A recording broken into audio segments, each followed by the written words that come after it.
Hallo meine lieben Schätzlein, all die, die nur nicht... Blablabla. Hallo meine lieben Schätzlein, all die... Mann, das habe ich nie versaut. Hallo meine lieben Schätzleins und all die, die so nicht genannt werden möchten. Das habe ich jetzt gerade dreimal gesagt. Alle, die so nicht genannt werden möchten. Ja, jetzt habe ich es fast hingekriegt. Ich habe eben ein wenig genuschelt und habe ungefähr drei Versuche gebraucht, um diesen Satz richtig ordentlich auszusprechen.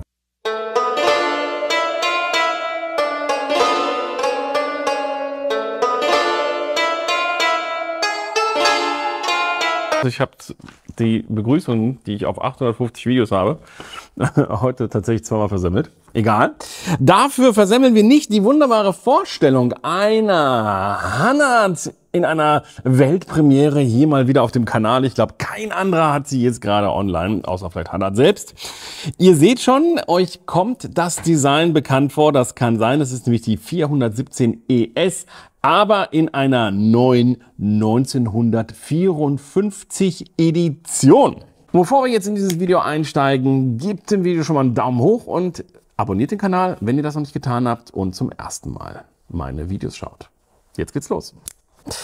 Was heißt das? Das heißt, diese Uhr war, zumindest nach den Recherchen nach, war die erste Fliegeruhr, die für die damals neu gegründete Bundeswehr, für die Flieger eingesetzt wurde. Das war diese Uhr. Und sie war auch damals schon so circa 39 Millimeter groß. Und deshalb ist es auch diese Uhr hier jetzt in 39 Millimeter erschienen. Ja, die 417 ES hatte ich euch ja schon vorgestellt. Aber hier haben wir noch ein paar technische Veränderungen.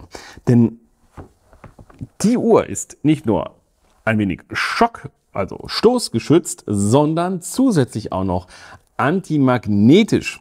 Wir haben hier es nämlich mit einem, im Prinzip einem Weicheisenschutzmantel zu tun, der das Werk dann vor magnetischen Einflüssen schützt, und zwar bis zu 16.000 Ampere pro Meter. Ja, ist ja durchaus gerade heute immer wieder mal ein Thema, Magnetismus.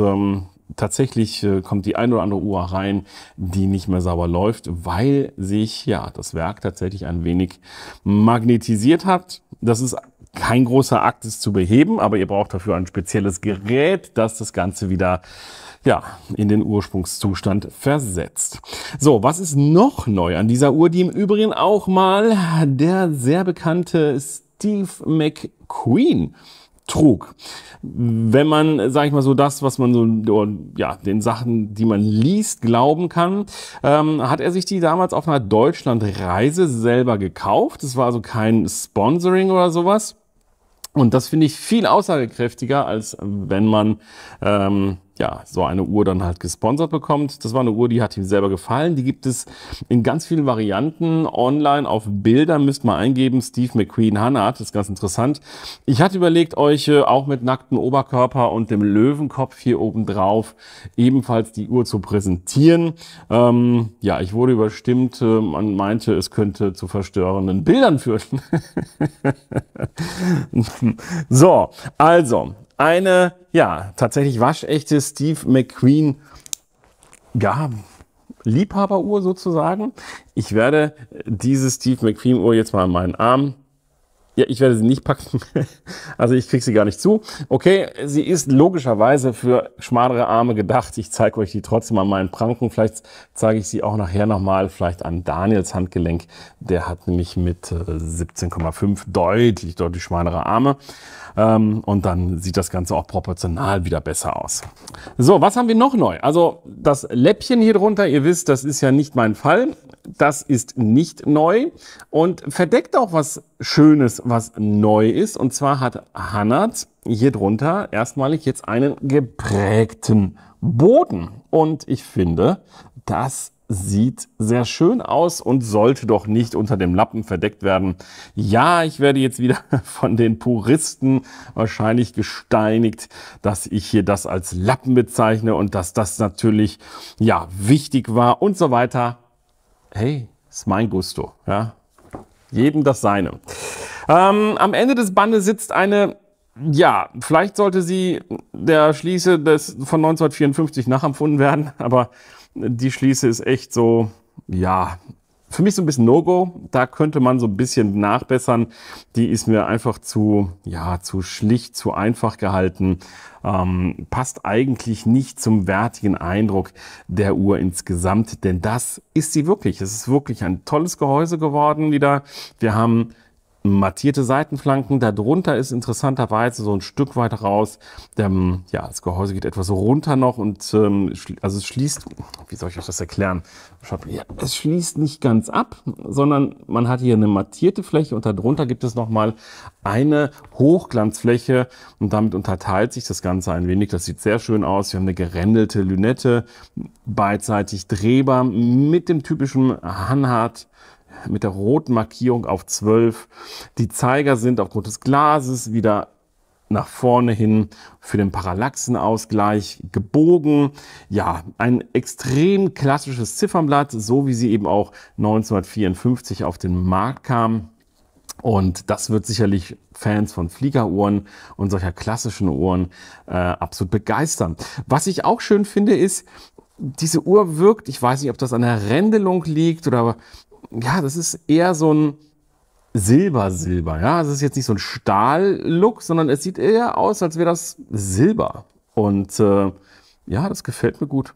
Ja, ansonsten haben wir natürlich werkstechnischen SW 510.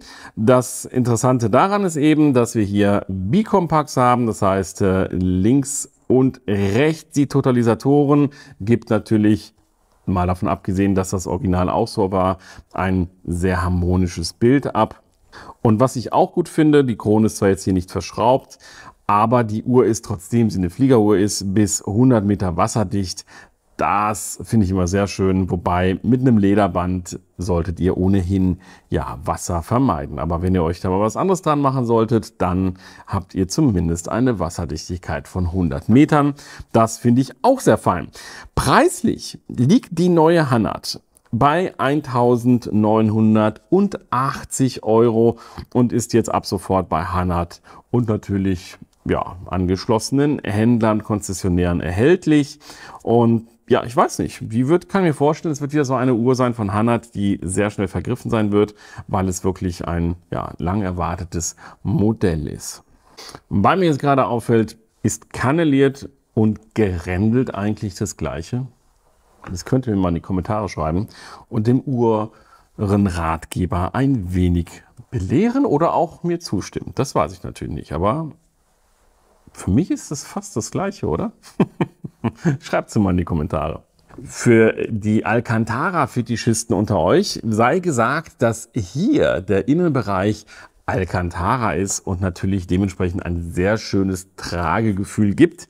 Wobei ich mich frage, wenn ihr die Uhr im Sommer tragt und so diese Alcantara Anrauung, ist es ja ein bisschen mit Schweiß verbunden wird. Ob es dann noch lange so bleibt, das weiß ich nicht. Kann ich nicht beurteilen. Aber naja, so eine Uhr kann man vielleicht auch besser dann im Winter mit so einem Band tragen. Meine Lieben, das war's von diesem Video. Daumen hoch und abonniert den Kanal, falls ihr das noch nicht getan habt. Dann verpasst ihr auch weiterhin solche schönen Premieren nicht, wie die von der Hanhart 417 ES 1954. Und jetzt bleibt es mir nur noch zu sagen, bis zum nächsten Video, Review. Ciao, ciao.